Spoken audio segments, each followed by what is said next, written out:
জুবিন গাৰ্গক মই কৈছোঁ গৰু বুলি যি মানে আগত ৰাইজৰ মাজত ৰাইজৰ হিয়াৰ আমঠু হৈ আছিল সেই হিয়াৰ আমঠু কিন্তু এতিয়া ৰাইজৰ এই ভৰি তলৰ জোতা চেণ্ডেলৰ ভৰি তলৰ সেই ধূলিকণ হৈ পৰিলে জুবিন গাৰ্গ।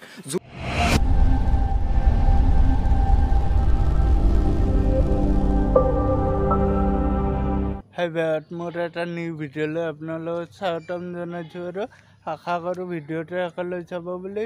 ভিডিঅ'টোত মানে কি আৰু ভাইয়াত আপোনালোকে নিজে চাই লওক, মই আৰু নকওঁ দেই। জুবিন দাক মানে কি আৰু এনাই বেয়াকৈ কৈছে ই চাই লওকচোন আৰু ভাইয়াত।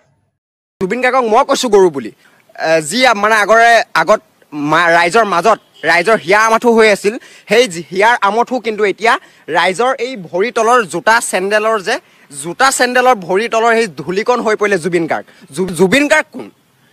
এটা মদাহী, এটা ফটুৱাই মানে মঞ্চত উঠি পেলাই যি মদ খাই পেলাই মাতলামি কৰে, গান নাগাওঁ বুলি ৰাইজৰ মনত কষ্ট দিয়ে, তেনেকুৱা এজন মদাহী ফাটলামিয়ে জুবিন দাই মাল খায় সেইটো আমিও জানো, কিন্তু তই ক'ব লাগে কোন? তোৰ কি বাপেৰে টাকাই দি খাইছে নেকি কেলা?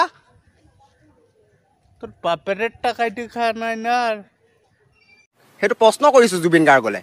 এজন ৰাইজৰ শিল্পী, এজন গণশিল্পীক এতিয়া কথাটো হৈছে গণশিল্পী যেতিয়া তেওঁ গণশিল্পী বুলি ৰাইজে যেতিয়া ৰাজীৱ হদিয়া ককাইদেউক ক'লে, জুবিন গাৰ্গে আচলতে জ্বলিছে। জুবিন গাৰ্গে এতিয়া ভাবিছে এইবিলাকতো জুবিন গাৰ্গে এনেকুৱা ফটোৱামি এটা কথা কৈছে যে জাতিৰ কাৰণে ময়ো গান গাইছোঁ। আপুনি জাতিৰ কাৰণে গান গাইছে, আপোনাৰ নিচিনা মদ খাই মাতলামি কৰা নাই। ৰাজীৱ হদিয়া ককাইদেউৰ আজি যেতিয়া তেওঁৰ শ্ৰদ্ধাঞ্জলি জনাইছে লাখ লাখ মানুহৰ ভিৰ, কিন্তু ঐ ভেটা কানা চকু মেলি চাইলো এই জুবিনদাৰ অনুৰাগীগিলা আৰু তই দে ক'ত জীয়াই আছা, তোৰ এড্ৰেছটো দিবিছোঁ একবাৰ লাইকে মোক। জয় জুবিনদা,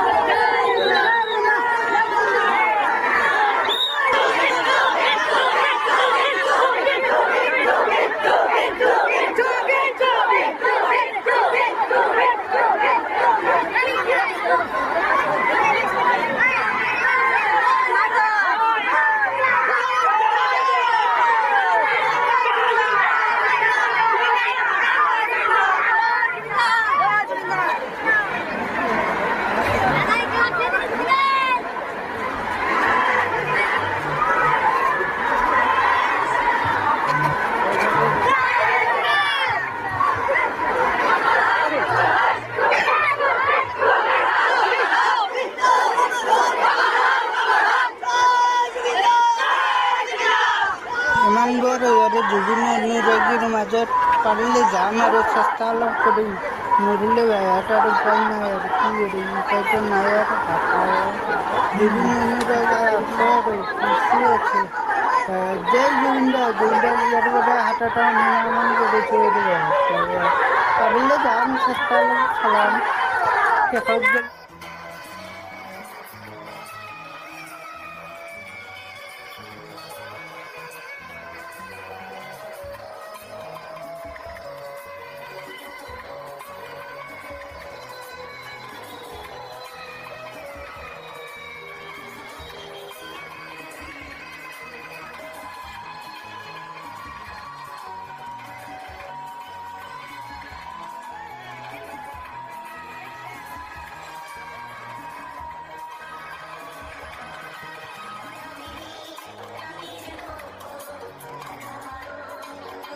ৰাজীৱ হদিয়া ককাইদেউৰ মানে মৃত্যুত আপুনি শোক প্ৰকাশ কৰিলেহেঁতেন, তেওঁ ঘৰলৈ গ'লহেঁতেন, তেওঁৰ পৰিয়ালটো কি হৈছে কি নহৈছে খবৰ ল'লেহেঁতেন, কিন্তু তয়ে খবৰ লৈ থাক জ্যোতি চাই এটা চাহ খাই তয়ে খবৰ লৈ থাক যা। অনুপ ভাইটিৰ অনুপ কলিতা ইউটিউব চেনেলটো লাইক কমেণ্ট শ্বেয়াৰ কৰিবলৈ নাপাহৰিব, ছাবস্ক্ৰাইব কৰিব।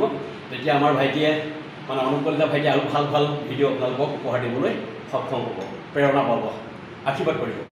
অনুপ কলিতাক ইউটিউবত সাবস্ক্ৰাইব কৰি দিব আৰু লাইক কৰি দিব, লগতে কমেণ্টো কৰিব।